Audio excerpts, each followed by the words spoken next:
বিদেশ থেকে সকাল সন্ধ্যা মধ্যরাত সারা রাত পরিশ্রম করে তারুণ্যের আন্দোলনে পরিণত করেছেন। আপনাকে আমরা শ্রদ্ধা জানাই।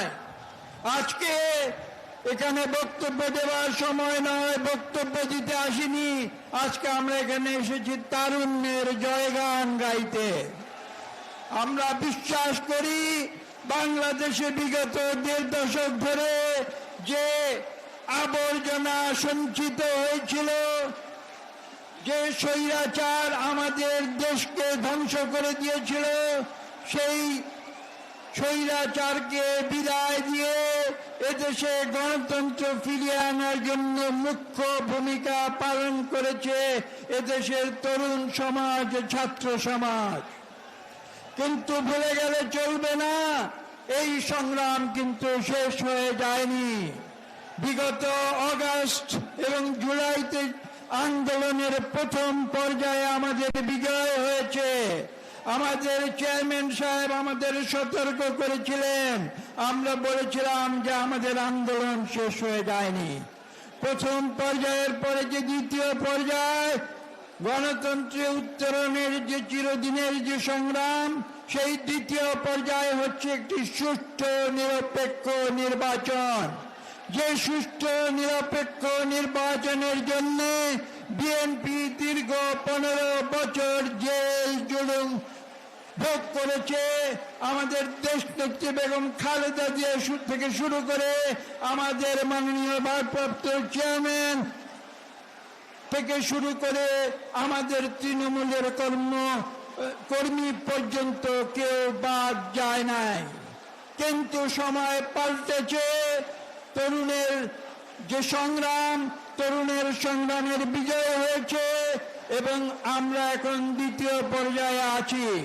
এটা স্পষ্ট বুঝতে হবে, স্বৈরাচার থেকে গণতন্ত্রের রূপান্তরের পথ কিন্তু কুসুমাস্তীর্ণ নয়। এবং সেই সংগ্রামে আজকে আমাদের সামনে যে দ্বিতীয় পর্যায়ে রয়েছে, সেটি একটি সুষ্ঠু নিরপেক্ষ নির্বাচন, যে নির্বাচন যত শীঘ্র সম্ভব দিতে হবে। এই সরকারকে উপলব্ধি করতে হবে আমরা তাদের সহযোগিতা করতে চাই। আমরা কি সহযোগিতা করতে চাই? বাংলাদেশের মানুষ যেটা চায় সেটা হচ্ছে গণতন্ত্র, এবং সেই গণতন্ত্রের উত্তরণের জন্য আমরা এই সরকারকে সহযোগিতা দিয়েছি, দেব।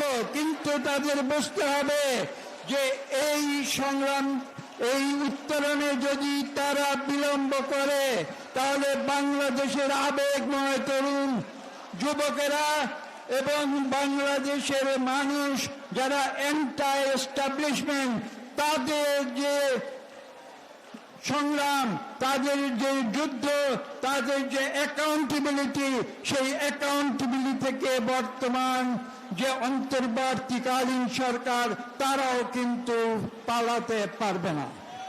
কাজে আমরা চাই আজকের এই সরকার তারা সফল হোক, দ্বিতীয় পর্যায়ে সুষ্ঠু নিরপেক্ষ নির্বাচন দিক, এবং তারপর তৃতীয় পর্যায়ে তারা বাংলাদেশের মানুষের সঠিকভাবে নির্বাচিত জনপ্রতিনিধিদের হাতে সুন্দরভাবে, শান্তিপূর্ণভাবে ক্ষমতা হস্তান্তর করুক। আমি বেশি কথা বলতে চাই না। আমি আজকে যে কথা বলেছি, আমরা চাই আমাদের ভারপ্রাপ্ত চেয়ারম্যান যে সংগ্রামে নেমেছেন, যার 70-90% বাংলাদেশের মানুষ তার আহ্বানে সফল করেছে, ইনশাআল্লাহ তার বাকি 10% আমরা রাজপথে থেকে আমরা সেই গণতন্ত্র অর্জন করব এবং আমাদের নেতা জনাব তারেক রহমানকে বাংলাদেশে ফিরিয়ে আনবো ইনশাআল্লাহ। সবাইকে ধন্যবাদ।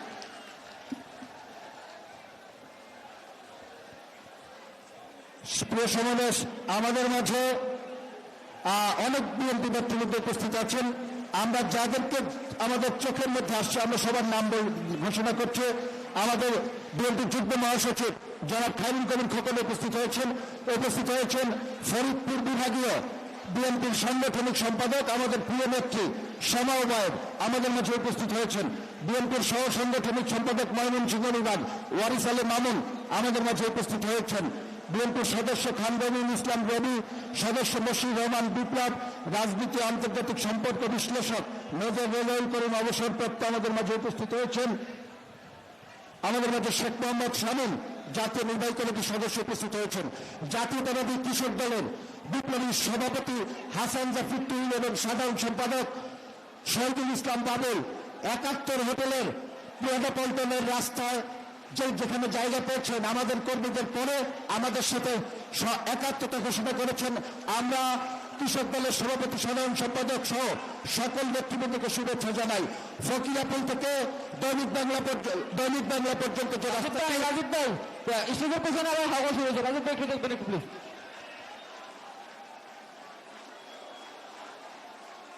আমাদের এই রাস্তায় আমাদের শ্রমিক দলের সমন্বয়ক জনাব শামসুল রহমান শিমুল বিশ্বাস সহ শ্রমিক দল ঢাকা মহানগর উত্তর এবং দক্ষিণের কেন্দ্রীয় নেতৃবৃন্দ আমাদের মাঝে আমাদের সাথে একাত্মতা ঘোষণা করেছেন। আমরা শুভেচ্ছা জানাই, অভিনন্দন জানাই। আচ্ছা, যুব দলের সাবেক সিনিয়র সহসভাপতি নির্বাহী কমিটির সদস্য জনাব মামুন হাসান আমাদের মাঝে উপস্থিত হয়েছেন। আমরা শুভেচ্ছা দেব, অভিনন্দন জানাই। তীব্র ঝড় উপেক্ষা করে বাংলাদেশ জাতীয়তাবাদী ছাত্র দলের প্রতিটি নেতাকর্মী, ছাত্র দলের সভাপতি জনাব রাকিবুল ইসলাম রাকিবের নেতৃত্বে সবাই রাজপথে বসে রয়েছে। যুব দলের প্রতিটি নেতাকর্মীরা তীব্র ঝড় উপেক্ষা করে নেতাকর্মীরা রাজপথে, স্বেচ্ছাসেবক দলের প্রতিটি নেতাকর্মী তীব্র ঝড় উপেক্ষা করেও রাজপথে অবস্থান করে রয়েছে। সেজন্য আমরা সকলের প্রতি কৃতজ্ঞতা জানাচ্ছি। সংগ্রামী সমাবেশ এই পর্যায়ে বক্তব্য রাখবেন বাংলাদেশ জাতীয়তাবাদী দল বিএনপির স্থায়ী কমিটির অন্যতম সদস্য বাবু গয়েশ্বরচন্দ্র রায়কে বক্তব্য রাখার জন্য বিনীত অনুরোধ করছি।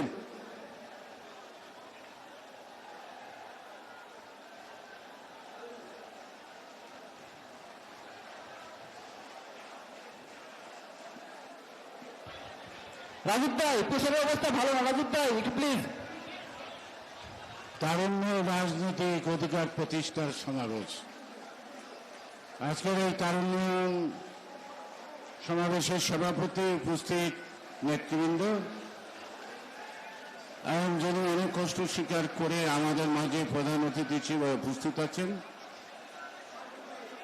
যার দিকে তাকিয়ে আছে সামনের পথ অতিক্রম করা। অনেক পথ অতিক্রম করলে এখনো করতে পারি নাই। আমি আশাবাদী এই তরুণ সমাজ আমাদের সংগ্রামী জনাব তারেক রহমানের নেতৃত্বে বাকি পথটুকু অতিক্রম করে গণতন্ত্র ফিরিয়ে আনতে পারবে। আমি বক্তব্য রাখবো না। আমি বসে আছি, আপনাদের বক্তব্য শুনেছি, প্রতিজ্ঞা শুনেছি, প্রতিশ্রুতি শুনেছি। আমি আমাদের নেতা জনাব তারেক রহমান আন্দোলনের মধ্য দিয়ে এই পর্যন্ত এগিয়ে এনেছেন। বাকি পথটুকু চলার পথটুকু দিক নির্দেশনা দেবেন। আমরা সেই দিক নির্দেশনা অনুযায়ী যত স্বল্প সময়ে সম্ভব বাংলাদেশের গণতন্ত্র ফিরিয়ে আনব।